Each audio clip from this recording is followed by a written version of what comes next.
تو انتہائی احمق آدمی ہوگا جو اس طرح کی بات کرے، یا پھر وہ ہوگا کہ جسے واقعی کل کا علم ہو، اور ظاہر ہے جو رب العالمین ہے وہ بکل شیء علیم ہے، اسے ہر شے کا علم ہے، لہٰذا وہ جب یہ کہتا ہے کہ جو میں کہہ رہا ہوں وہی درست ہے اور اس میں کوئی شک نہیں ہے، اس میں کوئی شبہ نہیں ہے، تو وہ بات 100% درست ہوتی ہے، لا ریب فیہ، اس میں کوئی شک نہیں۔ ھدی للمتقین، یہ ہدایت ہے متقین کے لیے، ڈرنے والوں کے لیے۔ اس پہ اعتراض ہوا ہے کہ یہ کیسا کلام ہے کہ جو صرف متقین کے لیے ہدایت ہے اور جو لوگ ہیں جو گویا سرکش ہیں ان کے لیے ہدایت ہی نہیں ہے۔ تو بات سمجھ لیجئے کیا بات ہے۔ بات جو کہی، جو لوگ مخاطب ہیں، اولین مخاطب ہیں، تو کون ہیں؟ مشرکین مکہ ہیں۔ ان کا دعویٰ کیا ہے؟ ہم خدا کو نہیں مانتے، نہیں۔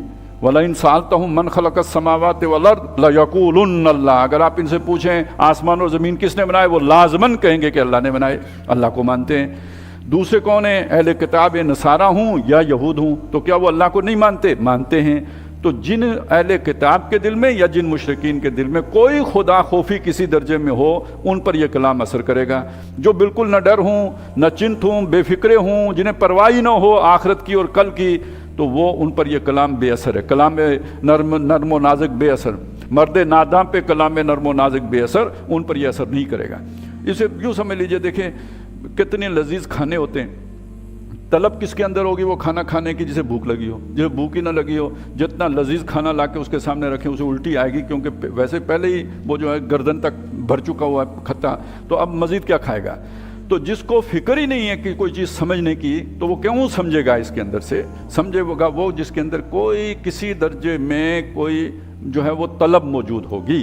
پھر یہ قرآن اسے اٹھا، کوئی بیج ہوگا جسے تناور درخت بنائے گا، سرے سے بیج ہی نہ ہو تو وہ پھر اس کے لیے یہ کلام نرم و نازک بے اثر ثابت ہوگا۔ تو یہاں متقین سے مراد آخری درجے کا تقویٰ نہیں ہے، بلکہ متقین سے مراد وہ تقویٰ جو ایک طلب صادق پر دلالت کرتا ہو، اس تقویٰ کا ذکر ہے۔ پھر وہ اس تقوی کو 4 چاند لگا کر وہاں تک لے کے جائے گا، جیسے ابو بکر کے تقویٰ کو لے کے گیا، جیسے عمر کے تقویٰ کو لے کے گیا، اور وہ تقویٰ اسے درجہ احسان تک پہنچائے گا کہ جس میں بندگی اللہ کی یوں کی جاتی ہے گویا کہ تم اسے دیکھ رہے ہو۔ لیکن ابتدائی درجہ وہ ہے کہ کسی نہ کسی درجے میں طلب صادق ہدایت کی پائی جاتی ہو، اہدنا الصراط مستقیم مانگتا ہو، جس کے اندر یہ ڈیمانڈ ہی نہ ہو صراط مستقیم کی، اس کو یہ کوئی اثر نہیں کرے گا۔ اہدنا الصراط المستقیم جو کہا تھا اس کا جواب ھدی للمتقین، وہ جو صراط مستقیم مانگتے ہیں ان کے لیے یہ ہدایت ہے۔ الذین یؤمنون بالغیب ویقیمون الصلاۃ ومما رزقناہم ینفقون، یہاں ان کی 3 صفات آئی ہیں۔ نماز قائم رکھتے، یؤمنون بالغیب، غیب کا یہ کو مانتے ہیں، اور غیب کو ماننے کا مطلب کیا ہے؟ غیب کو ماننے کا مطلب یہ دیکھیں ہمارے اعتبار سے بات ہو رہی ہے، اللہ کے لیے کوئی شے غیب ہے ہی نہیں، اللہ کے لیے ہر شے حاضر اور موجود ہے، مشہود ہے۔ غیب ہمارے لیے کیا غیب ہے؟ جو ہمارے حواس خمسہ کی گرفت میں نہیں آتا وہ غیب ہے۔ فرشتے نہیں آتے، جن نہیں آتے، دوزخ جنت نہیں آتے، مرنے کے بعد کی زندگی کا تصور نہیں آتا، قبر میں کیا ہوگا نہیں آتا، یہ سب غیب ہے۔ جو معلوم کیا ہے؟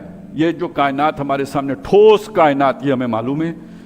خالص جو سائنٹیفک طریقہ کار ہے، یعنی اس کے مطابق جو شے ہمارے حواس کی گرفت میں آئے وہ ہے، جو حواس کی گرفت میں آئے وہ نہیں ہے۔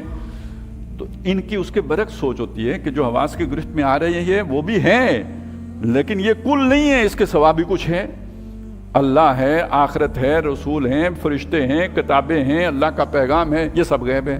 تو یہ دیکھیے آج کی سوچ ہے اس سے بالکل مختلف سوچ ہو جاتی ہے، یؤمنون بالغیب۔ آج کی سوچ یہ ہے کہ جو ہمارے حواس کی گرفت میں آئے گا اسے مانیں گے، اس کے سوا نہیں مانیں گے۔ ٹھیک ہے، اس کا انکار بھی نہیں کریں گے، آج ہمیں نہیں معلوم، شاید کل معلوم ہو جائے۔ بہت جو ہے نا موڈسٹ قسم کا جو سائنٹسٹ ہوگا وہ یہ انداز اختیار کرے گا، آج نہیں معلوم کل معلوم ہو جائے گا۔ لیکن آج کے دن تو انکار ہو گیا نا اس شے کا، وہ آج تو گویا آپ نے نہیں مانا، نہ انکار کرنے کے باوجود بھی نہیں مانا۔ تو یہ آج کا تصور ہے۔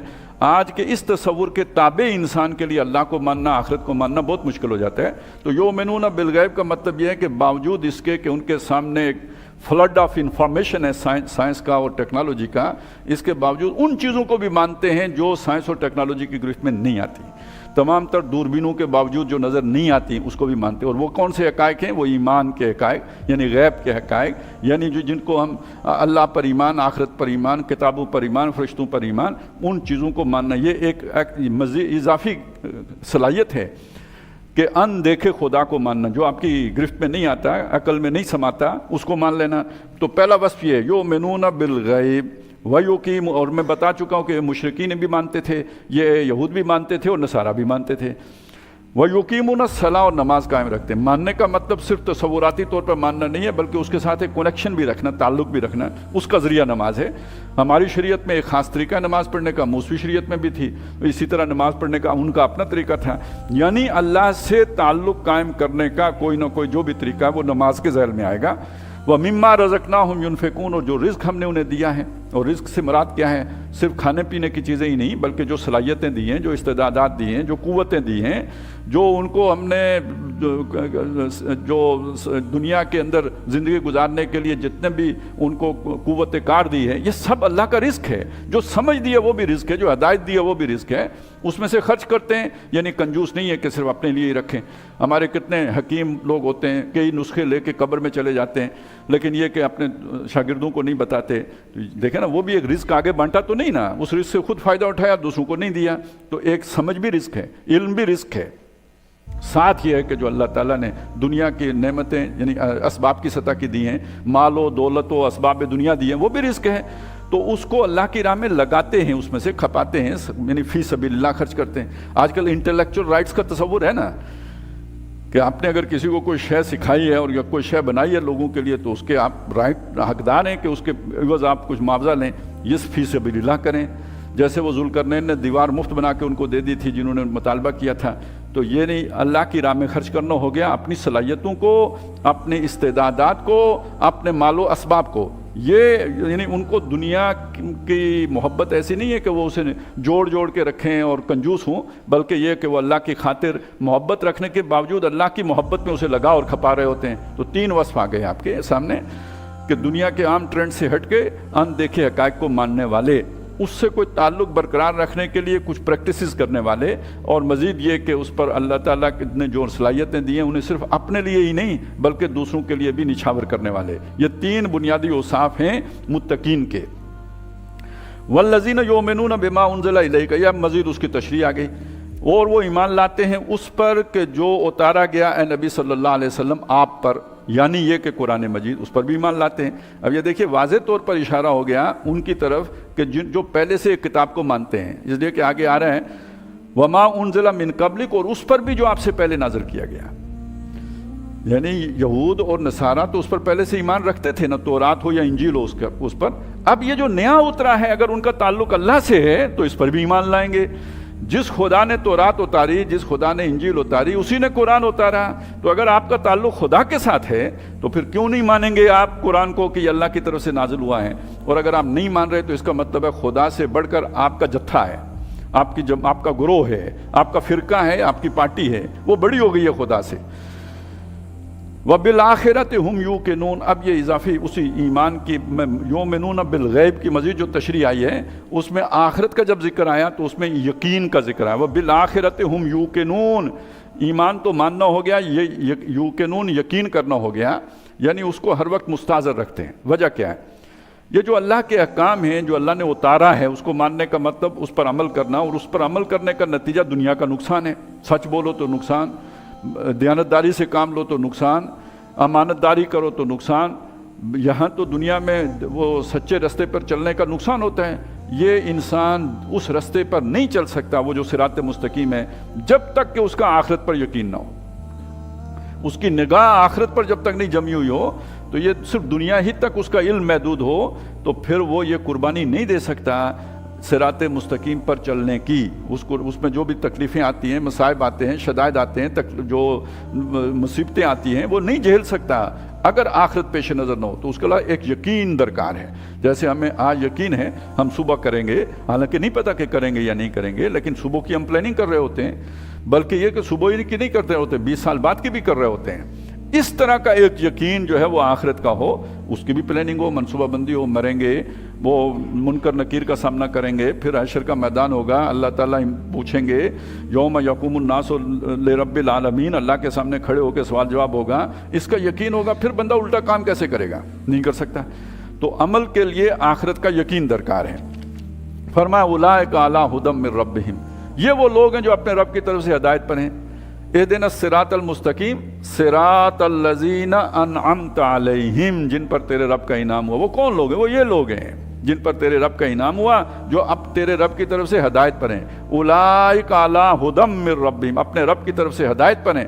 واولئک ھم المفلحون، یہ نہ ضالون ہیں نہ مغضوب علیہم ہیں، بلکہ یہ فلاح پانے والے ہیں، بامراد ہونے والے ہیں، اپنی کامیابی تک پہنچنے والے ہیں، فوز و فلاح سے ہمکنار ہونے والے ہیں۔ اولئک ھم المفلحون، یہ ہے جو مکے میں 20 جو پارے اترے، یعنی 12-13 سال کی جو نبی صلی اللہ علیہ وسلم کی محنت ہے، اس محنت کے نتیجے میں چھٹ کے کچھ لوگ علیحدہ ہو کر اس کردار کے حامل بن گئے۔ یعنی یہ صرف نرے الفاظ نہیں ہیں، ایک جماعت موجود ہے مکے میں، مدینے میں جب یہ آیات اتری ہیں جو ان الفاظ کا مصداق کامل ہے۔ محمد الرسول اللہ والذین معہ، یہ جو صلی اللہ علیہ وسلم و رضوان اللہ تعالی علیہم اجمعین، وہ ان الفاظ کا مصداق ہیں، گویا عملی نمونہ ہیں، مجسم یہ الفاظ ہیں ان کی شخصیتوں کے اور ان کے کردار کے اندر۔ اس کے برعکس بھی ہیں کچھ لوگ، ان الذین کفروا سواء علیہم اانذرتہم ام لم تنذرہم لا یؤمنون، بے شک وہ لوگ کہ جنہوں نے کفر کیا یعنی نہیں مانا، انکار کر دیا، ان کے پر برابر ہے کہ آپ انہیں خبردار کریں یا آپ انہیں خبردار نہ کریں، لا یؤمنون، وہ دونوں صورتوں میں ایمان نہیں لائیں گے۔ یعنی آپ سمجھائیں تب بھی نہیں لائیں گے، نہ سمجھائیں تو خیر نہیں لائیں گے، پھر جیسے جس حالت میں پہلے تھے اسی حالت میں رہیں گے۔ اصل میں یہ وہ لوگ ہیں کہ جن پر اتمام حجت ہو گیا۔ اتمام حجت کا مطلب کیا کہ ایک آدمی ہے جو ناسمجھی سے کوئی غلط کام کر رہا ہے، جیسے کل میں نے آپ کو بتایا تھا کہ انہوں نے فرض کریں رہبانیت اختیار کر لی تھی نصارہ نے، تو اللہ کو راضی کرنے کے جذبے کے تحت اختیار کر لی تھی۔ اسی طرح اگر جمعے کے دن کو بدل کے ہفتے کا دن اختیار کر لیا تھا تو وہ بھی کوئی اللہ کی ناراضگی حاصل کرنے کے لیے نہیں کیا تھا، اپنی سمجھ کے مطابق جو انہیں بھلا لگا وہ انہوں نے کر لیا۔ اللہ تعالیٰ نے بھی ایک عرصے تک انہیں چھوٹ دیے رکھی کہ ٹھیک ہے ہفتہ ہی تمہیں پسند ہے تو وہی چلتا رہے۔ انہوں نے بیت اللہ کو چھوڑ کر بیت المقدس کی طرف رخ کر کے نمازیں پڑھنا شروع کر دی تھی، تو اللہ تعالیٰ نے اس کو بھی ان کے لیے روا رکھا، نہیں روکا، ٹھیک ہے کرتے رہو اوکے۔ لیکن یہ کہ اب اللہ کی طرف سے جب یعنی یہ سارا کچھ ناسمجھی میں ہو رہا ہے، ان برکات سے واقف نہیں ہیں۔ اب جب محمد الرسول اللہ آ گئے ہیں صلی اللہ علیہ وسلم، وہ ان چیزوں کو ٹھیک کر رہے ہیں، وہ بتا رہے ہیں جن ہفتے یا اتوار کا نہیں ہے، دن جمعے کا ہے، بابرکت دن، وہ بتا رہے ہیں کہ قبلہ اصلاً یہ بیت المقدس نہیں ہے بلکہ یہ کہ بیت اللہ ہے، اور ابراہیم کا قبلہ بھی یہی تھا۔ ان اول بیت وضع للناس للذی ببکۃ مبارکا وہدی للعالمین۔ تو یہ جو جب یہ اس طرح اللہ نے وضاحت کر دی، بتا دیا، کان کھول دیے، اس بات سمجھ میں آ گئی، تو اب اس کے بعد بھی اگر جو اپنے سابقہ طریقے پہ ڈٹا رہے، یہ ہے وہ شخص کہ جس پر جو اتمام حجت کے بعد بھی یعنی وہ نافرمان رہا۔ پہلے اگر وہ وہی کام کرتا رہا تو اللہ کے ہاں اس کی چھوٹ ہے، لیکن جب اللہ نے سمجھا دیا اپنے رسول کے بعد، اب وہ چھوٹ ختم ہو گئی ہے۔ اب وہ پرانے طریقے کو اللہ کے سامنے اس کی سند کوئی باقی نہیں رہی، اور یہ ہے گویا اللہ کی طرف سے اتمام حجت ہو گئی، قطع عذر ہو گیا۔ تو یہ ان کافروں کا ذکر ہے جن پر اللہ کی طرف سے حجت قائم کی گئی ہو، جیسے کہ محمد رسول اللہ صلی اللہ علیہ وسلم نے قائم کی، اور یہ ہر دور کی جو بھی حضور کے بعد جو آپ کے امتی ہیں ان کے ذمے ہے کہ کافروں کو سمجھائیں، اس طرح سمجھائیں جیسے محمد رسول اللہ نے سمجھایا تھا۔ اس سمجھنے کے بعد بھی نہ مانے، اب وہ اصلی والے کافر ہیں۔ پہلے وہ قانونی کافر تھے، اب وہ حقیقی کافر بن گئے۔ تو یہاں ان حقیقی کافروں کا ذکر ہے، اس لیے کہ اگر تو سارے کافروں کے دلوں پر مہر ہو گئی ہو تو پھر دعوت دینے کا فائدہ کیا، پھر سمجھانے کا فائدہ کیا، پھر تبلیغ کا فائدہ کیا؟ تو سب کافروں پر مہر نہیں ہو گئی، جن کو تبلیغ کر دی گئی، جن کو دعوت دے دی گئی، جن کو سمجھا دیا گیا، اس کے بعد بھی نہیں مانے، ان کے دلوں پر مہر ہوئی ہے۔ ان الذین کفروا سواء علیہم اانذرتہم ام لم تنذرہم لا یؤمنون ختم اللہ علی قلوبہم، اللہ نے ان کے دلوں پر مہر کر دی ہے۔ اب دلوں پر مہر کرنے کا مطلب وہی جو ہم نے کل سمجھا تھا کہ وہ جو ان کے اندر جو ہے نا ایک ڈیوائس لگائی گئی تھی اللہ کے پیغام کو سمجھنے کی، وہ اس ڈیوائس کو کرپٹ کر دیا گیا ہے، اب وہ سمجھ ہی نہیں سکتے، اب جتنے بھی سگنلز کی بمبارمنٹ ہو وہ ریسیو ہی نہیں کر سکتے، ان کے دل پر مہر ہو گئی، یعنی یہ کہ اب ان کا جو ریسیپینٹ ہے وہ خراب کر دیا گیا ہے، وہ کرپٹ ہو گیا ہے، اب وہ نہیں سمجھ سکتے۔ یہ ہے دل پر مہر ہونے کا مطلب۔ یہ نہیں کہ ان کا دل دھڑکنا بھول گیا، دھڑکنا بھول جائے تو مر جائیں، دھڑک تو اب بھی رہا ہے، لیکن وہ دل کے اندر جو اللہ نے قابلیت رکھی تھی اپنا پیغام سمجھنے کی، وہ قابلیت اللہ نے سلب کر لی ہے، یہ مہر ہو گئی ان کے دل پر۔ وَعَلَىٰ سَمْعِهِمْ، اور ان کے کانوں پر باتیں سنتے ہیں، دنیا کی باتیں سمجھتے بھی ہیں، لیکن یہ کہ یہ جو ایک ہوتا ہے نا جسے ہم کہتے ہیں کنسپچول، جو وہ بندہ جو تخیلات میں بات کو سمجھ سکتا ہو، ایک چیز فی الواقع موجود نہیں ہے لیکن اس کو اپنے تصور میں لے کے آ سکتا ہو، یہ اب ان کی سمجھ سے اوپر سے گزر جاتا ہے، انہیں ان کے سروں سے گزر جاتی ہیں ایسی باتیں، ان پر کوئی اثر نہیں کرتی، تو گویا ان کے کان یہ باتیں سننے سے نامانوس کر دیے گئے۔ وَعَلَىٰ أَبْصَارِهِمْ غِشَاوَةٌ، اور ان کی آنکھوں پر ایک پردہ ہے، وہ ایک آنکھ وہ ہوتی ہے، گاہ میری نگاہ تیز چیر گئی دل وجود، گاہ الجھ کے رہ گئی میرے توہمات میں، تو یہ اب ان کی جو نگاہ ہے وہ اپنے توہمات میں الجھی ہوئی ہے، یہ جو فزیکل ورلڈ ہے اس کے اندر ہی الجھ کے رہ گئی، جیسے آج کے سائنسدانوں کی الجھ کے رہ گئی ہے، جیسے آج کی تہذیب کے جو سارے جو بڑے بڑے انٹلیکچوئلز ہیں، رہنما ہیں، ان کی الجھ کے رہ گئی ہے، ساری سوچ ذالک مبلغہم من العلم اس دنیا کی زندگی کی حد تک محدود ہے، اس سے آگے دیکھنے سے عاجز ہے، نہیں دیکھ پاتی، تو گویا یہ کوئی آنکھ کے آگے پردہ آ گیا۔ پردہ آنے کا مطلب یہ نہیں کہ یہ اس دنیا کو نہیں دیکھتے، اسے دیکھتے ہیں، اس سے آگے جو دیکھنے کی صلاحیت تھی وہ مفقود کر دی گئی، وہ اب ان کی ریچ میں نہیں رہی۔ وَلَهُمْ عَذَابٌ عَظِيمٌ، اور ان پر بڑا عذاب ہے۔ یہ صلاحیت وہ دور دیکھنے کی اللہ نے سب کو دی، لیکن جب ان کو صحیح طرح سے وہ بات سمجھائی جائے اللہ کی طرف سے اور اس کے بعد بھی ان کے کانوں پہ جوں نہ نینگے تو اللہ تعالیٰ اس صلاحیت کو سلب کر لیتے ہیں۔ اب وہ بس دنیا کے اعتبار سے ایک لائق فائق سیانہ آدمی ہو سکتا ہے، لیکن یہ کہ آخرت کی باتیں اس کی سمجھ میں بالکل نہیں آتی، سر سے گزرتی ہیں۔ وَلَهُمْ عَذَابٌ عَظِيمٌ، ایسے لوگوں کے لیے بڑا عذاب ہے۔ یہ دو گروہوں کا ذکر ہو گیا جو قرآن کے مخاطب بنے، اور ان میں سے ایک وہ ہے جس نے قرآن کی دعوت کو قبول کیا، وہ مفلحون ہو گئے۔ دوسرے وہ ہیں جنہوں نے جانتے بوجھتے اسے رد کیا، سوچ سمجھ کے رد کیا، سمجھ کے نہیں مانا، تو یہ وہ ہو گئے کہ جن کو جو کافر ہوئے اور جن کے لیے عذاب عظیم ہے۔ اب تیسرا گروہ ہے، یہ تیسرا گروہ سمجھ لیجئے صرف مسلمانوں میں نہیں ہے، یہ یہودیوں میں بھی ہے، کیونکہ یہودی بھی دعوے دار ہیں کہ ہم ایمان لائے ہیں اللہ پر، آخرت کو مانتے ہیں، حضور صلی اللہ علیہ وسلم سے پہلے ظاہر شریعت موسوی چل رہی ہے، اور وہ ان کے بڑے بڑے دبنگ عالم دین موجود ہیں، بڑے فقہ کے بہت بڑے جو ہیں وہاں پہ ستون موجود ہیں، روحانیت کے بہت بڑے بڑے تھم ہیں، سب کچھ موجود ہے۔ مسئلہ یہ ہے کہ کردار کی وہ پختگی نہیں ہے کہ انسان اللہ کی خاطر اپنے مفادات سے اوپر اٹھ سکے۔ دیکھیے مفادات ایک تو یہ ہوتے ہیں نا، کاروبار مفاد ہے، نوکری مفاد ہے، تعلقات بھی تو مفاد ہوتے ہیں۔ میرا ایک جو ہے نا سوشل فیبرک ہے، میرے کچھ رشتہ دار ہیں، تعلق ہیں، اب یہ اگر فرض کریں میں کوئی نیا موقف اختیار کرتا ہوں سارے مجھ سے ناراض ہو جائیں، یا تو سیاسی بنیادوں پہ گھر میں تقسیم ہو جاتی ہے نا، تو اسی طرح آپ سمجھ لیں کہ اگر ایک شخص اپنے مذہب کے حوالے سے کوئی ایسی رائے دیتا ہے جو گھر والوں کو پسند نہیں، تو کتنا بڑا جہاد ہے جو اسے گھر کرنا پڑ جائے گا، کتنی بڑی مخالفت ہے جو اسے گھر سے جس کا سامنا کرنا پڑے گا۔ اب یہ جرأت کتنوں میں ہوتی ہے؟ دوست احباب چھوٹنے کا خطرہ ہو، رشتہ دار چھوٹنے کا خطرہ ہو، اور پھر سب سے بڑا خطرے میں کون ہوتا ہے؟ جس کے پاس کوئی منصب ہو، کوئی لوگ اسے پسند کرتے ہوں، اس کی فالوئنگ ہو، فین فالوئنگ ہو، اور اگر وہ کوئی ایسی بات کرے جو اس کے فالوورز کو پسند نہیں ہو، اور پھر خطرہ یہ ہو کہ ایک دم جو ہے نا اس کے، آج کل تو وہ پیج کے ریچ کا ہی مسئلہ ہوتا ہے، تو کہیں وہ کم ہونا ہو جائے، رپورٹ نہ ہو جائے، اور یہ اس وجہ سے وہ حق بات کہہ نہ سکے، تو مجھے بتائیں نا یہ بھی مفاد ہے یا نہیں ہے؟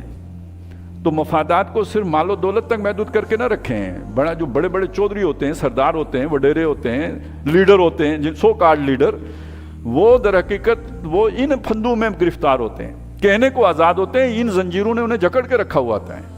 یہ ہرکل کی زنجیر تھی، یہ ابو جہل کی زنجیر تھی، یہ اسی طرح علماء یہود کی زنجیر تھی، جس میں وہ جکڑے ہوئے تھے کہ اپنے اگر لوگوں سے ہٹ کر ہم نے کوئی موقف اختیار کر لیا تو ہماری وہ جو فن خانی ہے، وہ جو ہماری سرداری ہے، وہ جو ہماری پیشوائی ہے، وہ ہمارے ہاتھ سے نکل جائے گی۔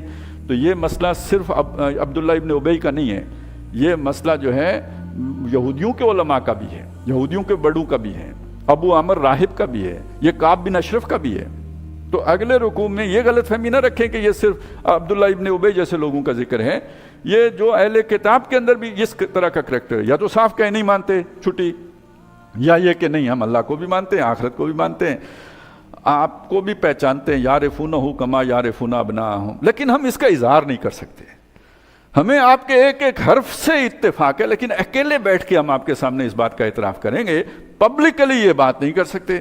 تو اس کا مطلب لوگوں کو تو ہم گمراہ کرتے رہیں گے بدستور، لیکن آپ کو بھی راضی رکھنے کے لیے اکیلے بیٹھ کے آپ سے کہیں گے کہ ہم آپ کے ساتھ ہیں، آپ کے ایک ایک لفظ سے ہمارا اتفاق ہے۔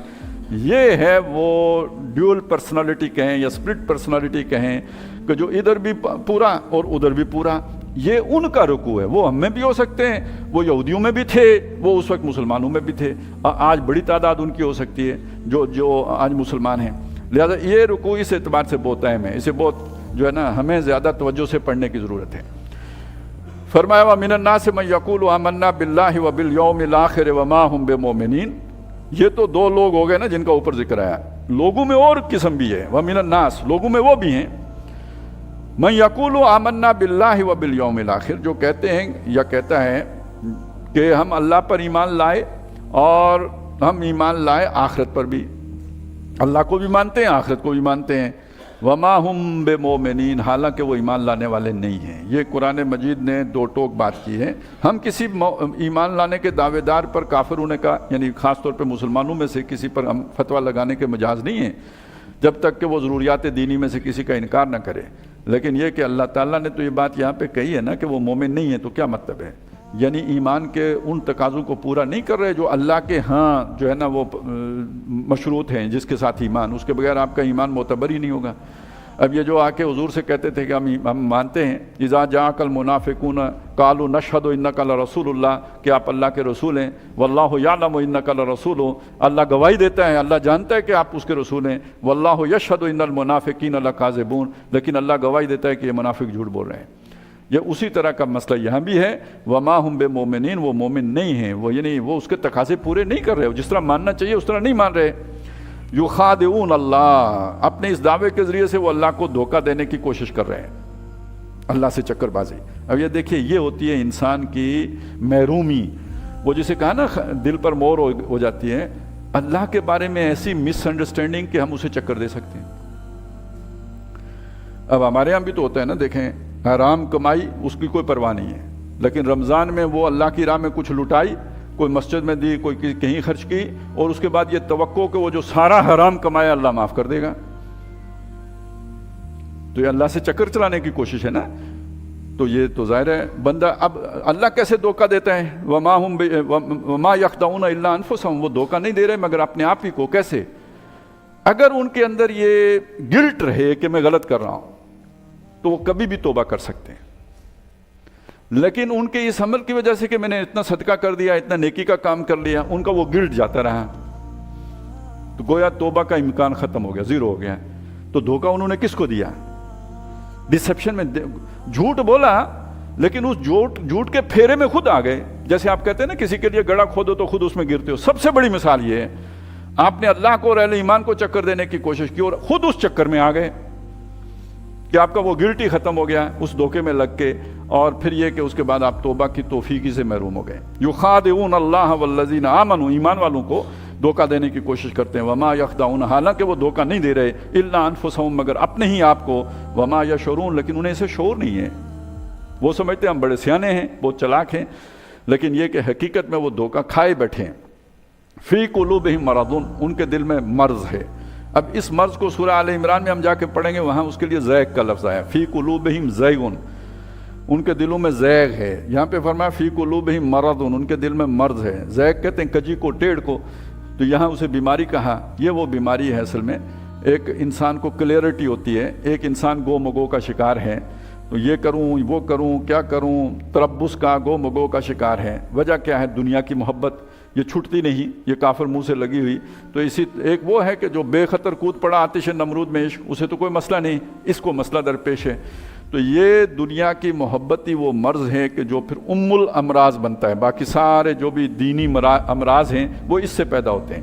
فی قلوبہم مرض، ان کے دل میں ایک روگ تھا، فزادہم اللہ مرضا، تو اللہ تعالیٰ نے ان کو ان کی بیماری میں بڑھا دیا اور ترقی دے دی۔ تھوڑی دنیا تھی، اللہ نے اور دے دی۔ وہ سمجھے کہ اللہ ہمارے ساتھ بہت خوش ہے، اللہ تعالیٰ ہم سے راضی ہے، راضی نہ ہوتا تو اتنا دولت مند بناتا۔ یہ دیکھیں نا، یہ پاؤں چٹکھاتے پھرتے ہیں، انہیں کچھ ہم میسر نہیں ہے، غربت ہے، 2 وقت کی روٹی میسر نہیں، ہمیں اللہ نے اتنا دیا ہے، اللہ ہی نے دیا ہے، لیکن اتنا دیا ہے تو خوش ہے نا، ہم سے راضی ہے نا۔ اب یہ دھوکہ کھا گئے۔ وَلَهُمْ عَذَابٌ عَلِيمٌ، ان کے لیے دردناک عذاب ہے، بِمَا كَانُوا يَكْذِبُونَ، جو وہ جھوٹ کہتے تھے۔ ایک ہوتا ہے جھوٹ بولنا، ایک ہوتا ہے جھوٹ کہنا۔ یہ تو تھوڑا سا باریک سا فرق ہے کہ جھوٹ بولنا تو کوئی ایک وقت کا عمل ہوتا ہے نا، یعنی وہ آپ نے کبھی کسی معاملے میں جھوٹ بول لیا۔ ایک یہ جھوٹ کہنا، یعنی یہ کہ وہ پوری آپ کی کردار کے اوپر حاوی ہو گیا۔ وَإِذَا قِيلَ لَهُمْ لَا تُفْسِدُوا فِي الْأَرْضِ، اور جب ان سے کہا گیا کہ زمین میں فساد نہ مچاؤ۔ زمین کا فساد کیا چیز ہے؟ زمین کا فساد سب سے پہلی نمبر پر یہ ہے اللہ کے احکام کی بجائے کسی اور کے احکام پر عمل کرنا۔ وہ کوئی فرعون ہو اس کے طریقے پہ چلنا، کوئی نمرود ہو اس کے طریقے پہ چلنا، کوئی تہذیب ہو اس کے رستے پہ چلنا، یا یہ کہ اپنی ہی خواہش پر چلنا، میرا جسم میری مرضی، اللہ کا حکم پس پش ڈالنا فساد ہے۔ جس وجہ سے بھی آپ نے ڈالا یہ فساد کی بنیاد ہے۔ تو اب خالص اللہ کے دین کی طرف آنے کے بجائے آدھا تیتر آدھا بٹیر کرتے ہیں، یک رنگی اختیار نہیں کرتے، دو رنگی اختیار کرتے ہیں، یہ فساد ہے۔ تو ان سے کہا گیا یہ فساد نہ کرو۔ یہ ایک سطح ہے فساد کی۔ دوسری سطح کیا ہے؟ جس معاشرے میں آپ رہ رہے ہیں، ظاہر ہے وہاں مدینے میں بھی تو نبی صلی اللہ علیہ وسلم کے آنے سے ایک کانفلکٹ نے جنم لیا، مکے میں بھی اور مدینے میں بھی۔ گویا پہلے وہاں پہ امن سے لوگ کفر پر راضی تھے، نبی صلی اللہ علیہ وسلم نے آ کے ایک ارتعاش پیدا کر دیا، مکے میں بھی اب لڑائیاں شروع ہو گئیں اور مدینے میں بھی آنے کے نتیجے میں لڑائیاں شروع ہو گئیں۔ تو یہ ان کی نظر میں یہ فساد تھا، جبکہ اللہ تعالیٰ کی نظر میں یا قرآن کے نقطہ نظر سے جو پہلے سے موجود طریقہ کار ہے وہ فساد پر مبنی ہے کہ اللہ کی نہیں مانی جاتی، سرداروں کی مانی جاتی ہے۔ اب نبی صلی اللہ علیہ وسلم اس کو ختم کر کے اللہ کے اعتبار سے اصلاح کرنا چاہتے ہیں۔ یہ کہتے ہیں یہ جو فرکشن ہے یہ فساد ہے، ہم اس کو چاہتے ہیں کہ پرامن بقائے باہمی ہو۔ جیسے آج کل وہ ٹرمپ نہیں چاہتا کہ اسرائیل اور سعودی عرب مل کے جو ہے نا وہ مشرق وسطیٰ میں رہیں، کوئی پھڈا شڈا نہ ہو، اور سارے جو ہے نا وہ ہماری دھمکی کے زیر اثر چپ چاپ بیٹھ کے تو جو ہم کہتے ہیں وہ کریں اور غزہ خالی کریں، اور یہاں پر جو ہے نا ہم بیچ پہ آ کے وہ نیتنیاہو کے ساتھ اٹکیلی کریں۔ یہ جو سارا جو سوچ ہوتی ہے نا اس کی نظر میں یہ امن ہے، اور یہی منافقین کی نظر میں امن تھا، مل جل کے رہو، پھڈے نہ لو۔ اللہ کی نظر میں یہ فساد ہے۔ تو اذا قیل لہم لا تفسدوا فی الارض، جب ان سے کہا گیا کہ زمین میں فساد نہ مچاؤ، یعنی دوسرے کے آرڈر پر عمل نہ کرو، اللہ کا حکم مانو، قالوا انما نحن مصلحون، انہوں نے کہا ہم تو مصلح ہیں، اصلاح کرنے والے ہیں۔ یعنی اس کا مطلب کیا ہے؟ اس میں مقدر انڈرسٹوڈ کیا ہے؟ یعنی فساد آپ مچا رہے ہو، یہ فرکشن آپ نے کریٹ کی ہے ساری کی ساری، ہم تو رد الفساد کر رہے ہیں، اصلاح کر رہے ہیں، ہم تو امن سے رہنے کے لیے یہ ساری کوششیں کر رہے ہیں۔ تو ہماری ساری ایفرٹ امن کے لیے، پرامن بقائے بامی، دونوں مل جل کے امن کے ساتھ رہیں۔ اور یہ جو اللہ والے ہیں ان کی مجبوری ہے کہ یا تو اللہ کی سنی جائے گی، نہیں تو جھگڑا ہے، نہیں تو ہماری آخرت برباد ہے اگر جھگڑا نہ کریں تو۔ اب یہ ہے نقطہ نظر کا فرق۔ وہ اگر مانا ہے یؤمنون بالغیب تو نتیجہ اس صورت میں نکلا تو صحیح مانا ہے، اس صورت میں نہیں نکلا، یہ کانفلکٹ جنم نہیں لیا اس نے۔